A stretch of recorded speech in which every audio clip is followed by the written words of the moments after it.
উপস্থিত সম্মানিত মুসলিম একরাম, আজকে যে লাশ আমাদের সামনে যে সাহিত্য আছেন, সে আমাদের এই যে বীর মুক্তিযোদ্ধা আব্দুর রশিদ উর্ফে রহিতউদ্দিন ভূঁইয়ার দ্বিতীয় ছেলে ও টিটু ভূঁইয়া গতকালকে সে রাত্রে ইন্তেকাল করেছেন।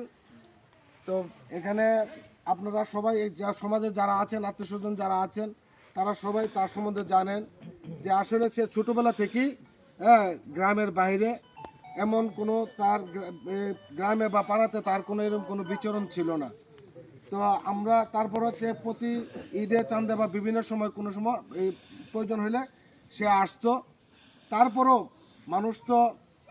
মানুষ মাত্রই ভুল থাকতে পারে, চলাফেরা ছোটোবেলা সে যদি বড় হয়েছে এখানে, তো এখানে হয়তো চলা অজান্তে হয়তো কারো মনে হয়তো কষ্ট দিয়ে থাকতে পারেন, বা কারোর সাথে হয়তো তার চলাফেরার মধ্যে হয়তো কোনো ভুল ত্রুটি হতে পারে, এটাই স্বাভাবিক।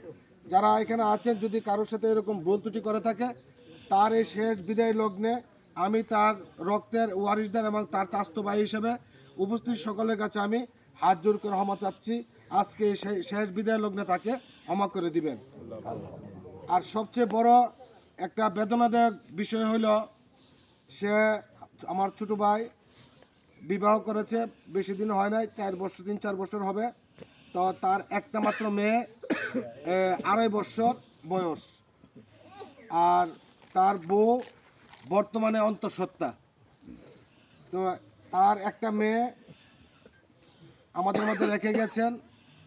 তার জন্য, তার পরিবারের জন্য এবং তার ভাই, বাকি আর বড় লিলো আছে, তার ছোট 2 ভাই আরও আছে, এবং তার পরিবারের জন্য, তার সন্তানের জন্য, বিশেষ করে তার সন্তান এবং পরিবারের জন্য আপনারা উপস্থিত সকলে দোয়া করবেন। আর এখানে হয়তো জানি না, সে তো যেহেতু কোনো টাকা পয়সা লেনদেন এখানে থাকে নাই, তারপরেও হয়তো মনের অজান্তে যদি কারোর কাছে টাকা পয়সা এরকম কোনো জানার সাথে তার কাছে এরকম কোনো লেনদেন থেকে কারোর সাথে, এখানে উপস্থিত লিলো আছে, হুকা আছে, তারপর আমার এই ছোটো ভাই আছে,